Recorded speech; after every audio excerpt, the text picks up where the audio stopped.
Capítulo 5. El Zarco.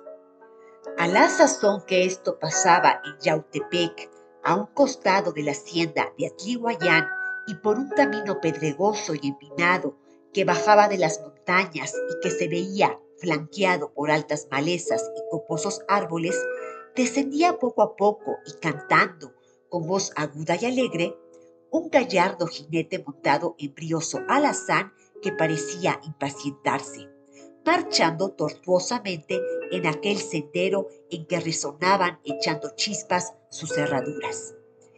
El jinete lo contenía a cada paso y en la actitud más tranquila parecía abandonarse a una deliciosa meditación, cruzando una pierna sobre la cabeza de la silla como las mujeres, mientras que entonaba, repitiéndola distraído, una copla de una canción extraña compuesta por bandidos y muy conocida entonces en aquellos lugares.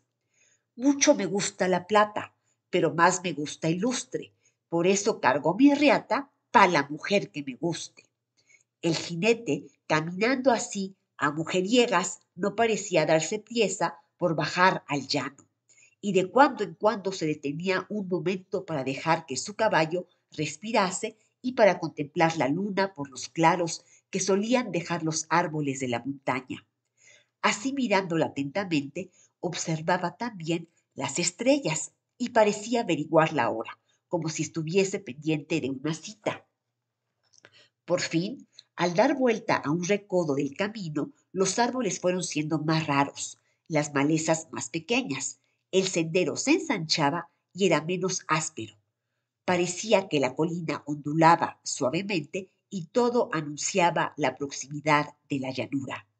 Luego que el jinete observó este aspecto menos salvaje que el que había dejado detrás de él, se detuvo un instante, alargó la pierna que traía cruzada, se estiró perezosamente, se afirmó en los estribos, examinó con rapidez las dos pistolas que traía en la cintura y el mosquete que colgaba en la funda de su silla, al lado derecho y atrás como se usaba entonces.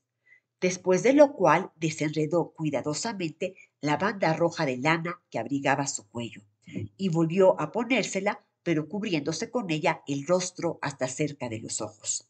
Después se desvió un poco del camino y se dirigió a una pequeña explanada que allí había y se puso a examinar el paisaje. La luna había aparecido ya sobre el horizonte y ascendía con majestad en el cielo por entre grupos de nubes. A lo lejos, las montañas y las colinas formaban un marco negro y espeso al cuadro gris en que se destacaban las obscuras masas de las haciendas, la faja enorme de Yautepec, los cerros y las arboledas, y al pie de la colina que servía de mirador al jinete se veían distintamente los campos de caña de Atlihuayán, salpicados de luciérnagas y en medio de ellos los grandes edificios de la hacienda con sus altas chimeneas, sus bóvedas y sus ventanas llenas de luz. Aún se escuchaba el ruido de las máquinas y el rumor lejano de los trabajadores y el canto melancólico con que los pobres mulatos, a semejanza de sus abuelos, los esclavos, entretienen sus fatigas o dan fin a sus tareas del día.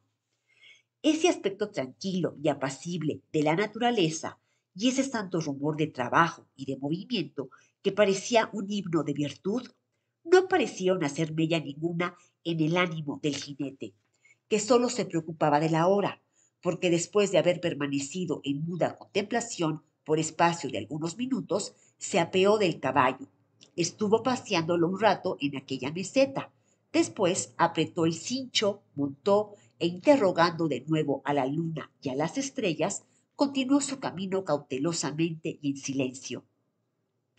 A poco estaba ya en la llanura y entraba en un ancho sendero que conducía a la tranca de la hacienda, pero al llegar a una encrucijada tomó el camino que iba a Yautepec, dejando la hacienda a su espalda.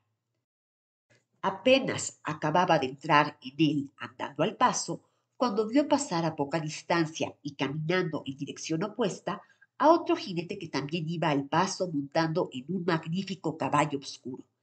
«Es el herrero de Atlihuayán», dijo en voz baja, inclinando la ancha falda de su sombrero para no ser visto, aunque la bufanda de lana le cubría el semblante hasta los ojos. Después murmuró, volviendo ligeramente la cabeza para ver al jinete que se alejaba con lentitud. Qué buenos caballos tiene este indio, pero no se deja. Ya veremos, añadió con acento amenazador. Y continuó marchando hasta llegar cerca de la población de Yautepec. Allí dejó el camino real y tomó una veredita que conducía a la caja del río que atraviesa la población. Después siguió por toda la orilla meridional hasta una pequeña curva en que el río, después de encajarse entre dos bordes altos y llenos de maleza, de cactus y de árboles silvestres, desemboca en un terreno llano y arenoso, antes de correr entre las dos hileras de extensas y espesísimas huertas que lo flanquean en la población. Allí la luna daba de lleno sobre el campo, rielando en las aguas cristalinas del río, y a su luz pudo verse perfectamente al jinete misterioso que había bajado de la montaña. Era un joven como de 30 años, alto, bien proporcionado, de espaldas hercúleas y cubierto literalmente de plata. El caballo que montaba era un soberbio alazán, de buena alzada, musculoso, de encuentro robusto, de pezuñas pequeñas, de ancas poderosas como todos los caballos montañeses, de cuello fino y de cabeza inteligente y erguida. Era lo que llaman los rancheros un caballo de pelea. El jinete estaba vestido como los bandidos de esa época y como nuestros charros, los más charros de hoy. Llevaba chaqueta de paño oscuro con bordados de plata, calzoneras con doble hilera de chapetones de plata, unidos por cadenillas y agujetas del mismo metal. Cubríase con un sombrero de lana oscura, de alas grandes y tendidas y que tenían tanto encima como debajo de ellas una ancha y espesa cinta de galón de plata bordada con estrellas de oro. Rodeaba la copa redonda y achatada una doble toquilla de plata, sobre la cual caían a cada lado dos chapetas también de plata, en forma de bulas rematando en anillos de oro. Llevaba, además de la bufanda de lana con que se cubría el rostro, una camisa también de lana debajo del chaleco, y en el cinturón un par de pistolas de empuñadura de marfil, en sus fundas de charol negro bordadas también de plata.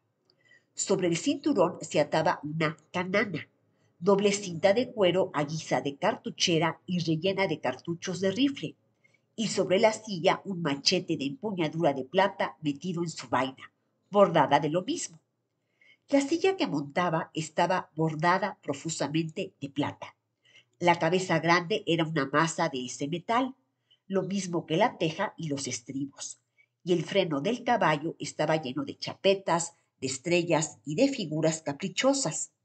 Sobre el vaquillero negro de hermoso pelo de chivo y pendiente de la silla colgaba un mosquete, en su funda también bordada, y tras de la teja veíase amarrada una gran capa de hule.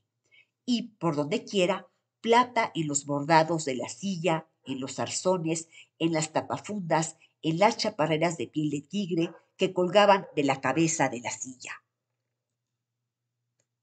en las espuelas, en todo. Era mucha plata aquella y se veía patente el esfuerzo para prodigarla por donde quiera. Era una ostentación insolente, cínica y sin gusto. La luz de la luna hacía brillar todo este conjunto y daba al jinete el aspecto de un extraño fantasma con una especie de armadura de plata, algo como un picador de plaza de toros o como un abigarrado centurión de Semana Santa. El jinete estuvo examinando durante algunos segundos el lugar. Todo se hallaba tranquilo y silencioso. El llano y los campos de caña se dilataban a lo lejos, cubiertos por la luz plateada de la luna como por una gasa transparente. Los árboles de las huertas estaban inmóviles. Yautepec parecía un cementerio. Ni una luz en las casas, ni un rumor en las calles. Los mismos pájaros nocturnos parecían dormir, y solo los insectos dejaban oír sus leves silbidos en los plantanares, mientras que una nube de cocuyos revoloteaba en las masas de sombra de las arboledas. La luna estaba en el cenit y eran las 11 de la noche. El plateado se retiró después de este rápido examen a un recodo que hacía el cauce del río junto a un borde lleno de árboles, y allí, perfectamente oculto en la sombra y en la playa seca y arenosa, echó pie a tierra, desató la riata, quitó el freno a su caballo y, teniéndolo de lazo, lo dejó ir a poca distancia a beber agua. Luego que la necesidad del animal estuvo satisfecha, lo enfrenó de nuevo y montó con agilidad sobre él. Atravesó el río y se internó en uno de los callejones estrechos y sombríos que desembocaban en la ribera y que estaban formados por las cercas de árboles de las huertas. Anduvo al paso y como recatándose por algunos minutos hasta llegar junto a las cercas de piedra de una huerta extensa y magnífica. Allí se detuvo al pie de un zapote colosal, cuyos ramajes cubrían como con una bóveda toda la anchura del callejón, y procurando penetrar con la vista en la sombra densísima que cubría el cercado, se contentó con articular 2 veces seguidas una especie de sonido de llamamiento, "Ps, ps", al que respondió otro de igual naturaleza, desde la cerca sobre la cual no tardó en aparecer una figura blanca. Manuelita, dijo en voz baja el plateado. Zarco mío, aquí estoy, respondió una dulce voz de mujer. Aquel hombre era el Zarco, el famoso bandido cuyo renombre había llenado de terror toda la comarca.